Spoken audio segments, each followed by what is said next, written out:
Hello, everybody. This is Keith Conley, Certified Financial Planner at Wealth Teams Alliance in Irvine. So grateful to be with you. I'm starting a little late. Sorry about that. I am not the most sophisticated when it comes to technology. I definitely have to improve my background here and take care of some other stuff. I promise to do better in the future, but I felt that this was an important enough topic today that I wanted to do this presentation, even with imperfect technology. Uh, One of the things that I really love about wealth management is the ability to form wonderful relationships with clients, where many times I know intimate details of families' lives that maybe some of their closest friends and other families may not know. I seem to love the opportunity to get to know people, hear about their concerns and the things that drive them. And I want to share one of the things that has really motivated my practices in wealth management, which is generational wealth planning. My own story in wealth management began when I decided to get into wealth management because I found so many opportunities to talk to people in the church about money, wealth, and generosity from a biblical perspective. And so I really started out in wealth management, wanting to use wealth management as a tool of discipleship to help people who share my faith have their financial decisions match their faith values. And I'm still doing a lot of that, and it's been a biggest blessings of my life to serve clients who want to implement their faith with their finances. But then what happened was that our family came into some wealth, and I couldn't help but shaking this feeling that I wanted to know how to help my children and my grandchildren in the future know how to manage the wealth in a way that it would be a blessing to them and not a burden. And what I have found is that more often than not, wealth that transfers from one generation to the next does very often become a burden. You think receiving a lot of money is a great blessing, and it should be, and many times it is, but a lot of times it just magnifies problems that are already evident in our lives. And so we're at a strategic place in history where wealth is going to be transferring in the trillions. The Cerulli Associates projects that through 2045, $84 trillion will be transferring to millennials and the Gen X. If you ask different people, I'm either a really old millennial or I'm a baby Gen Xer. I tend to think I'm more Gen X, but maybe I have a little bit of millennial in me, but probably not. But the reality is that this wealth is transferring as baby boomers retire, and as they pass away, this wealth is going to be moving. And it's just a real shame to know that our parents and our grandparents have worked years and years, decades even, to build this wealth, and it's just going to be lost with the blink of an eye. Uh, I had been really motivated by a book by James Hughes Jr. called Family Wealth, Keeping It in the Family. And he talks about this concept of shirt sleeves to shirt sleeves, where wealth in the first generation is lost before it reaches the third generation. So what ends up happening is the first generation works really hard, builds up an incredible net worth, and then passes it on to their children.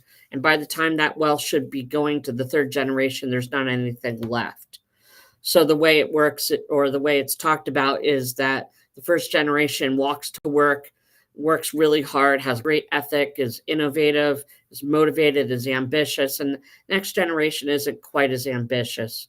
And a lot of times they don't have the ethic or the values to maintain that wealth so that it lasts many generations. And so what ends up happening is their children end up walking and not having the benefits of the wealth that the second generation received. And what I have really started thinking about was, what is the missing element to making sure that wealth goes from one generation to the other? Is it financial literacy, or is it a delineation of values? I recently ran a LinkedIn uh, research survey, sending to many of my LinkedIn connections. Maybe some of you got this message, asking which was more important in maintaining wealth. Was it financial literacy, or was it the transfer of values? Got really different answers. It was very, very fascinating. So I'm going to share some of the thoughts that I have, as well as some of the thoughts of many of my LinkedIn connections. Maybe I'll bring in some of your thoughts, LinkedIn connections. That there's no doubt it's really a trap question. Which is more important, values or financial literacy?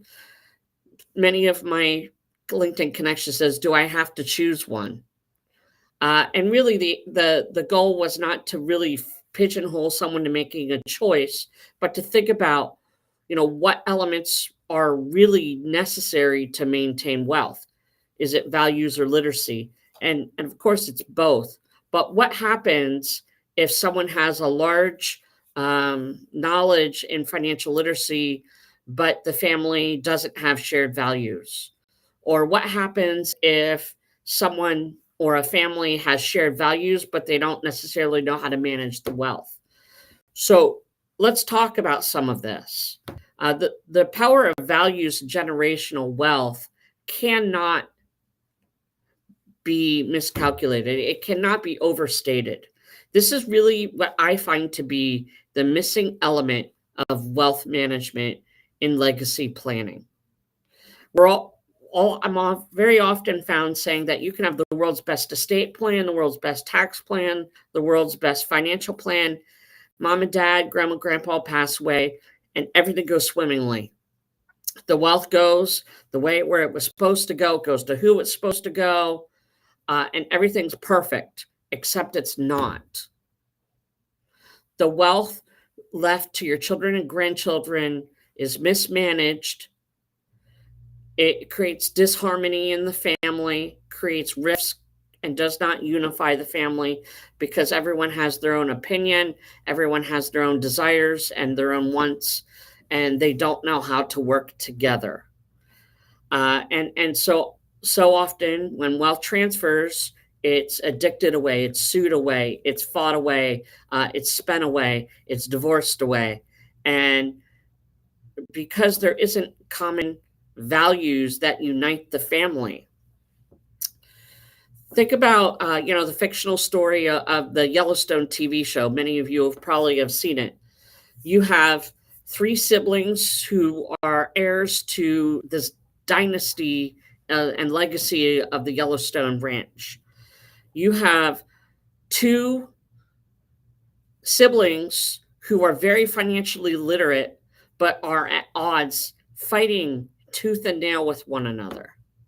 You have Jamie Dutton, who is an attorney who runs for a public office and is kind of seen as someone who's against his family.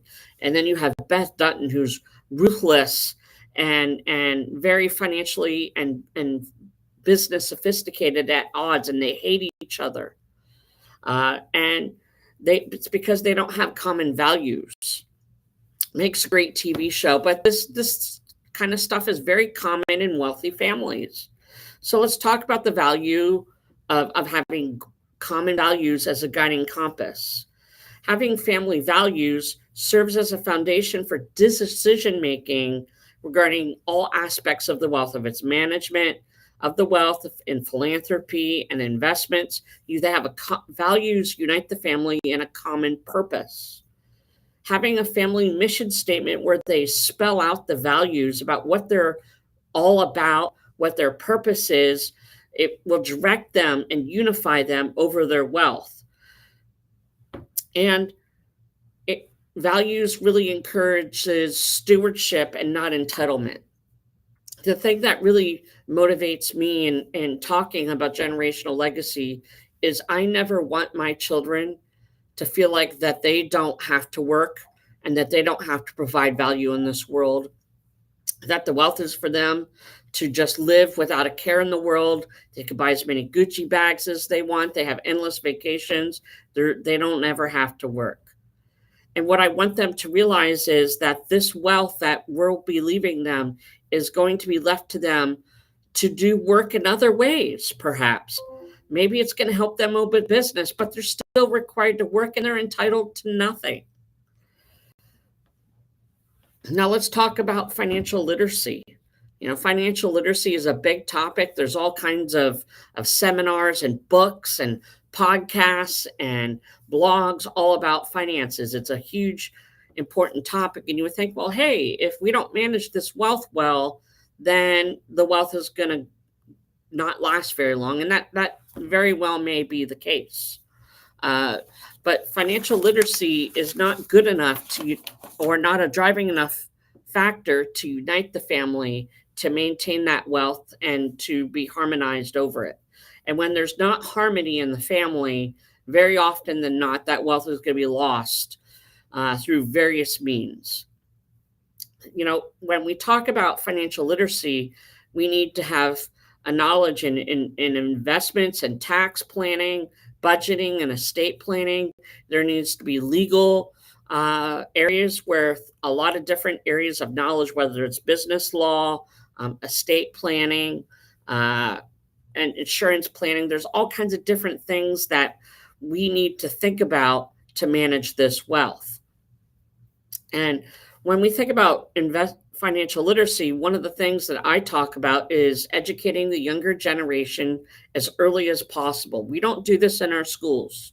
We don't teach our children, the rule of 72. We don't talk about budgeting. We don't talk about the power of investments and how we manage those things. It really needs to come from the family more than anything. It needs to come from the older generation, those who have managed the wealth and built the wealth. That your children and your grandchildren need to have these lessons from you. So how can we bring this all together? I think the first thing is that you need to have open communications among multiple generations. You're all going to have different ideas. You're all going to have different values, but you need to have family meetings where you tell the story of the older generation, where the wealth came from, how it was built, the struggles, the toils, and you need to have a delineation of values from those meetings that will help guide the family in future decisions. You need to have values that come from the older generation to help motivate the younger family to have that wealth, unite them into a common purpose, and you need to have that wealth and that those values drive the decision making of the wealth after the older generation has passed away. One of the things that I always say is that we need to get the younger generation involved in the philanthropy first. The relationship with the family wealth should not begin by them spending it on a car, on college, on buying a house. It should start with philanthropy. Philanthropy is a very powerful thing. Studies have shown that actually being families and those who are wealthy who have charitable aspirations and use charity actually build their wealth quicker, and it will last longer. You think giving away money would erode the wealth, but actually the exact opposite happens.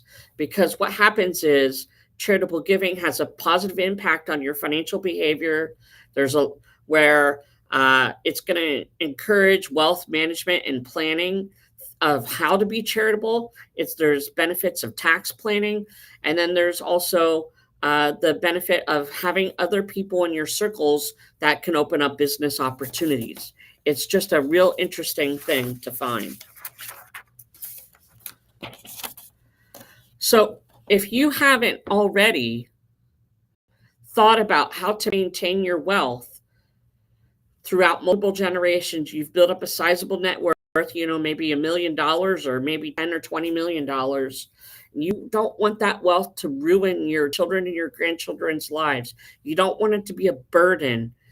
The time for planning for the transition of your estate assets is now.